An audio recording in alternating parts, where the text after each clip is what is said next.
সালামু আলাইকুম। আজকে ৪ই সেপ্টেম্বর ২০২৫ রোজ বৃহস্পতিবার। আমরা আসছিলাম আমাদের ছাদ বাগানের মধ্যে।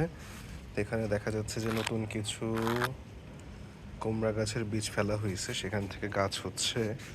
আর এটা আমাদের পুরাতন কুমড়া গাছ। এখানে কিছু লাল শাক আছে, তার সাথে আলু শাক যেটা আমরা খাচ্ছিলাম। এদিকে আমরা কম্পোস্ট করতে দিছিলাম, এটার এখন অবস্থা আসলে দেখা হয়নি, এটারও কয়েকদিন পরে খুলবো। এদিকে গাছ আছে, এদিকে আমাদের লেমন গ্রাস, আর এদিকেও কুমড়া গাছ টাছ আছে দেখা যাচ্ছে। এদিকেও দেখা যাচ্ছে কুমড়া গাছ, এগুলো হলুদ হয়ে গেছে। ড্রাগন গাছ, ফুল গাছ, এই হচ্ছে অবস্থা। আর এইদিকে দেখা যাচ্ছে একটা মেহেদি গাছ,